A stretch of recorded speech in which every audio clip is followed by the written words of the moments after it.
Hello everyone, आज एक नया topic linear equation in one variable हम करने जा रहे हैं। और ये जो टॉपिक है ये क्लास 7 में, क्लास 8 में, 9, 10 हर क्लास में हमारे काम आता है। क्योंकि जो वन वेरिएबल है इसमें हमें कोई भी एक वेरिएबल यानी कि कोई भी एक अल्फाबेट होता है जिसकी वैल्यू हमें निकालनी होती है। जैसे इस तरीके का क्वेश्चन है तो इसमें अल्फाबेट है y, इधर है x, इधर हम देख रहे हैं z और इधर है x। तो सिर्फ एक ही अल्फाबेट जिसमें होता है वो होता है वन वेरिएबल।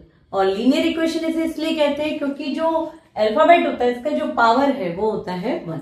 तो linear equation in one variable जो हम करने जा रहे हैं बहुत ही इंपॉर्टेंट टॉपिक है। और इससे हम एक्स वाई जो भी है उसकी वैल्यू जब निकालना सीखते हैं तो कहीं ना कहीं हर क्वेश्चन में हमारे काम आती है और क्लास 10 तक हमारा इसका काम पड़ता रहता है। तो इसलिए सभी के स्टूडेंट्स के लिए सीखना बहुत जरूरी है। तो जैसे अगर आपके सामने इस तरीके का क्वेश्चन है जिसमें आपको दिया है x+2 = 5, तो इसको कैसे करना होता है। हमारे पास जो भी अननोन है, जैसे यहाँ पे अननोन अल्फाबेट कौन है, x। जो भी अल्फाबेट है वो अननोन होता है और उसी को हम वेरिएबल कहते हैं। तो हमारा जो वेरिएबल है वो क्या है, x। और हमें x को अकेला करना है। अकेला कैसे, जैसे इसके साथ +2 है तो हमें ये +2 हटाना पड़ेगा। तो कैसे हटाया जाएगा, अगर इसके बगल में +2 है तो हम इस +2 की साइड चेंज कर देंगे। मतलब ये +2 अगर आपके लेफ्ट साइड में है तो हम उसे कहाँ ले जाएंगे, राइट साइड में। और जब भी ये राइट साइड में जाएगा तो इसका जो साइन है उसका उल्टा साइन हो जाता है। जैसे ये +2 है तो साइन हो जाएगा -2। तो यहां जब आ गया, अच्छा 5 अपनी जगह है, ये राइट हैंड साइड में, इसका कोई साइन चेंज नहीं होगा। आप राइट में किसी भी नंबर को आगे पीछे लिख सकते हैं लेकिन उनका साइन चेंज नहीं होता। लेफ्ट में जब आप किसी भी नंबर को आगे पीछे लिखते हैं तो उसका कोई साइन चेंज नहीं होता। लेकिन आप किसी भी नंबर या वेरिएबल को जब राइट से लेफ्ट में या लेफ्ट से राइट में ले जाते हैं तभी उनके साइन उल्टे होते हैं। और उल्टे का मतलब है अगर प्लस है तो वो होता है माइनस, माइनस है तो वो होता है प्लस, मल्टीप्लाई है तो वो होता है डिवाइड, और डिवाइड है तो वो होता है मल्टीप्लाई। तो जैसे हम देखते हैं यहाँ +2 है तो इधर आके क्या हो गया, -2। तो अब x का आंसर हमारा क्या आएगा, 5 - 2 3। बड़ा प्लस है इसलिए प्लस ही रहेगा, तो कोई साइन की भी दिक्कत नहीं है। अब मान लीजिए इस तरीके का क्वेश्चन है y - 7 = 5। तो यहां हम देख रहे हैं y के साथ क्या है, -7। तो -7 को हमें वहां भेजना पड़ेगा। और फिर जैसे मैंने आपको कहा था कि साइन उल्टा होगा, अगर माइनस है तो क्या हो जाएगा, प्लस। तो y = क्या है हमारा, 7 5 12। ठीक है, ये हुआ प्लस और माइनस का। अब अगर सोच लीजिए इस तरीके का मल्टीप्लाई का क्वेश्चन है, यहाँ हमारा वेरिएबल कौन है, z के बगल में 5 लिखा है, इसका मतलब 5 और z मल्टीप्लाई है। तो जब मल्टीप्लाई करेगा तो वो कहाँ जाता है, डिवाइड में, राइट साइड में। तो देखिए 5z ये हमारा लेफ्ट में है, 5z के साथ मल्टीप्लाई हम चाहें तो इसको ऐसे लिख भी सकते हैं अगर हमें क्लियर नहीं हो तो। और अब हमें क्या करना है, z को यही रखना है।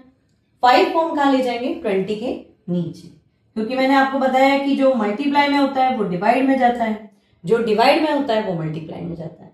तो 5 से 20 कटेगा, क्या आंसर आएगा, 4। तो हमारा z = 4।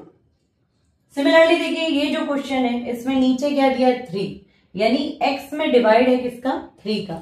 तो जो डिवाइड में होता है वो कहाँ जाता है, मल्टीप्लाई में। तो इसलिए ये जो 3 है ये क्रॉस में यहां चला जाएगा 15 के बगल में, और 15 और 3 हो जाएंगे मल्टीप्लाई। तो हमारा आंसर आएगा x = 45। ये तो हुए नॉर्मल क्वेश्चन, जैसे आप प्लस है तो माइनस करना है, माइनस है तो प्लस करना है, मल्टीप्लाई है तो डिवाइड करना है, डिवाइड है तो मल्टीप्लाई करना है। लेकिन अगर क्वेश्चन में थोड़ा सा चेंज हो जाए, मतलब आपका प्लस माइनस एक साथ हो जाए या मल्टीप्लाई डिवाइड भी एक साथ हो जाए, तो दो ऑपरेशन भी एक साथ आ सकते हैं। ये तो सिंपल क्वेश्चन है जिससे हमारा कॉन्सेप्ट थोड़ा सा क्लियर होता है।